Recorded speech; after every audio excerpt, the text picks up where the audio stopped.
Vous m'arrêtez si je me trompe, mais c'est pas nouveau, hein. Au printemps et en automne, en tout cas, est organisée une conscription pour le service militaire obligatoire en Russie. Alors traditionnellement, ce sont plutôt des hommes âgés de 18 à 27 ans qui sont concernés, mais début 2024, le plafond de l'âge de conscription a été relevé jusqu'à 30 ans. Le problème, on l'a dit, c'est que la plupart sont inexpérimentés. D'ailleurs, The Moscow Times titre en disant l'utilisation par la Russie de conscrits inexpérimentés pour la défense de Koursk soulève des questions. Nathalie Aturine, je me tourne vers vous. Est-ce que c'est le cas? Est-ce que, vous le savez, ils ne sont pas formés, ils sont expérimentés? Non, mais bien sûr qu'ils ne sont pas expérimentés. Il y a plusieurs facettes de ce problème. D'un côté, souvenez-vous que la Prusse est devenue ce qu'elle est devenue grâce aux mercenaires. Donc Poutine, c'est vrai que c'est un soviétique avec une mentalité soviétique, mais il a réussi à plus ou moins créer une armée professionnelle ou au moins corrompue. Et malheureusement, ce n'est pas l'argent qui lui manque. Par exemple, l'interdiction et les sanctions contre la bourse à Moscou n'ont fait que faire en sorte que la masse des roubles augmente davantage. D'ailleurs, toute la politique de sanctions est un peu suicidaire contre l'Occident lui-même, parce que les Russes sont en train de repatrier les masses d'argent, et ces masses d'argent et cette dévaluation du rouble fait en sorte que les pauvres gens qui ne savent même pas ce que c'est la devise, peuvent toucher des millions de roubles pour aller au front, pour une cause bien sûr inhumaine. Bien sûr. Mais peu importe, en roubles, ils sont trop bien payés. Donc il y a ce problème-là. Et malheureusement, mathématiquement parlant, les Russes sont plus nombreux. Et je pense que Poutine est loin d'atteindre le plafond de refus d'aller se vendre. C'est-à-dire qu'il devient une espèce de... Enfin, c'est-à-dire que le commerce de la mort est devenu un commerce comme un autre. C'est ça le problème. Sur le terrain, c'est quand même des jeunes qui se battent. C'est ça le problème. Mais Poutine, il se fiche de ça. C'est-à-dire que si Poutine était soucieux des jeunes gens en Russie, on le saurait. Bien sûr. Poutine, ce qu'il veut, c'est peut-être garder son image, garder l'image d'un homme d'affaires. Donc pour lui, le plus important, c'est de faire en sorte qu'il tient parole, qu'il continue de tenir parole face à ses partenaires. Il en a, y compris en Europe. Et le sort des souscrits, ça... Et puis, pardonnez-moi, j'appartiens à une génération de gens qui ont connu la guerre en Afghanistan. Et à l'époque, il n'y avait pas cette interdiction d'envoyer des jeunes sur le territoire étranger. Donc tous les garçons de classe venaient en Afghanistan sans qu'on leur propose de rester ailleurs. Et ils étaient aussi inexpérimentés. Et pour en finir avec ce thème, malheureusement, l'actualité nous montre que parfois, les talibans, qui sont pas spécialement des soldats professionnels, parfois ils gagnent. Ou par exemple, on a un autre exemple, c'est la guerre au Vietnam. Parfois, les soldats vietnamiens qui n'étaient peut-être pas professionnels, mais ils ont gagné la guerre contre l'armée très professionnelle qui était l'armée des États-Unis. Donc au fait, à mon avis, ce qui compte, c'est ta propre volonté de défendre le pays. Et là-dessus, c'est personnel. Nombreux ou pas nombreux, les Ukrainiens ont une plus importante force de conviction que les Russes. En tout cas, on le voit sur le terrain, ces conscrits peinent quand même à se défendre contre cette incursion ukrainienne, puisque, on l'a dit, les soldats quand même ukrainiens gagnent du terrain. 100 soldats russes se sont d'ailleurs rendus, et vous allez le voir dans ce sujet, on le voit bien, ils étaient inexpérimentés. Les détails avec Esther Abitbol. Ces conscrits russes ont été emprisonnés par les Ukrainiens. Dans une vidéo que nous avons vérifiée, ils demandent à être échangés avec des membres du régiment Azov. Mal préparés, ils étaient les premiers à faire face aux Ukrainiens. Depuis, selon le média d'opposition Mobilization News, les forces russes les auraient même forcés à signer des contrats avec le ministère de la Défense, avec une promesse d'argent.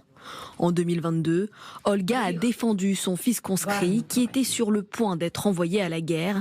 Elle conseille aux mères de ne pas abandonner et de se battre pour la vie de leur fils. И для тех, у кого они в плену, Tu l'as laissé faire l'armée et il est maintenant prisonnier. не мальчишки. Они не Ce ne дети, sont pas des которым, garçons qui viennent которым d'avoir только 18 ans, исполнилось qui vont 18 combattre лет. les ennemis.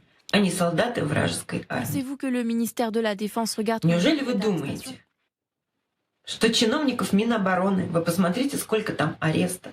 De leur côté, les forces russes affirment venir en aide aux conscrits en danger. Dans cette vidéo, ces 2 soldats viennent au secours de l'un d'entre eux qui s'est enfui.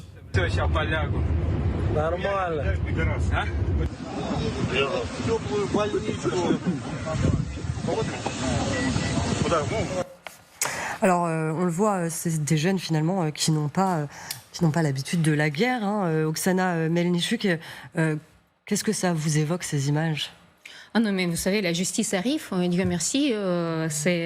On a un proverbe, quand tu sèmes une vent, tu récoltes la tempête. Donc voilà, ils ont reçu les Russes ce qu'ils cherchaient. Il faut dire que pour le jour d'aujourd'hui, nous avons déjà 2000 prisonniers russes.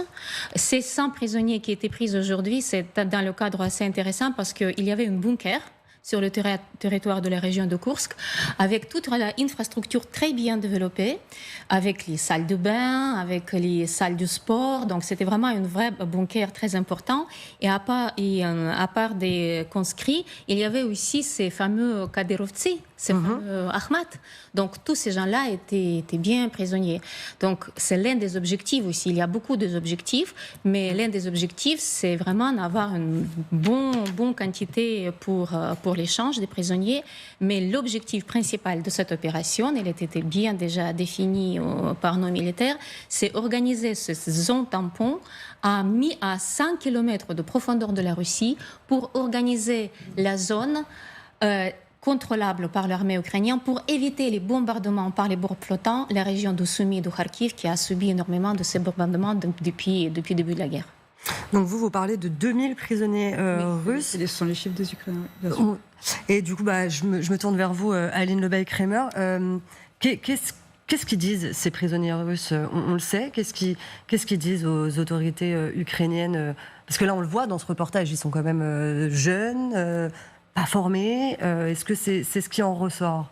Oui, pour une bonne partie, qu'ils se sont rendus, notamment via la fameuse application Je veux vivre, I Want to Live, qui avait été mise en place par l'Ukraine très exactement dans ce genre de cas de figure. De noter que sur les 2000, les Ukrainiens parlent aussi de 45 officiers du FSB et de plusieurs aussi des fameuses unités tchétchènes Armat qui se sont rendus aussi. Donc ce que ça dit et ce que ça illustre, parce que les Ukrainiens en parlent très clairement ou en filigrane, mais c'est constant dans leurs déclarations sur tout ce qui entoure l'opération à Koursk, c'est ce fonds d'échange et de ne pas sous-estimer vraiment de l'importance de la question des milliers d'Ukrainiens qui sont en captivité en Russie, qui sont torturés en Russie, des femmes y compris, des enfants y compris, et à quel point c'est un sujet énorme en Ukraine. C'est extrêmement important. En Ukraine, il y a beaucoup d'ONG qui s'en occupent. Il y a des mobilisations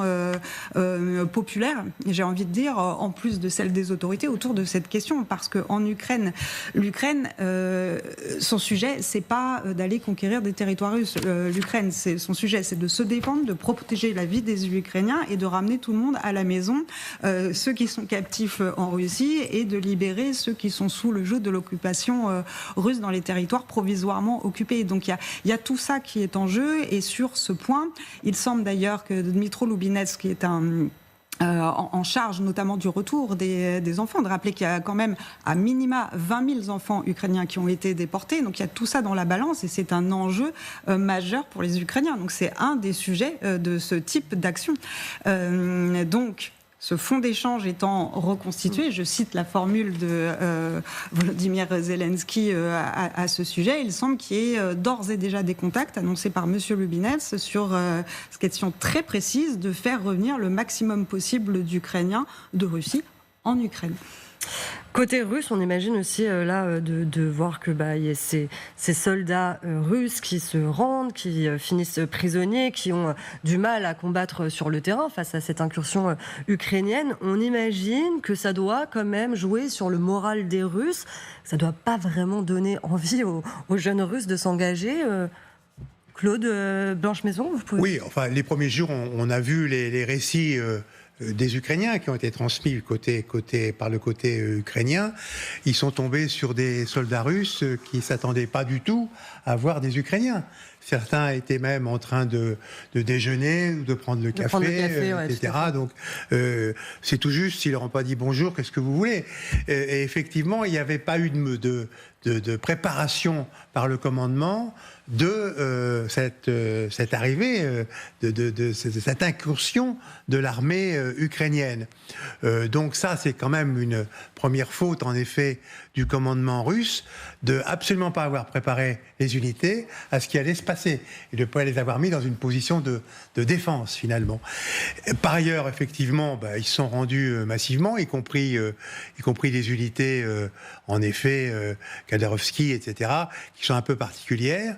Et tout ça se sait parce que, par ailleurs, les gouverneurs des 2 oblasts concernés ont, pour protéger la population, déplacé environ 150 000 personnes, dont une partie sont allées jusqu'à Moscou, soit parce qu'ils avaient de la famille, soit parce qu'ils avaient des moyens de se reloger.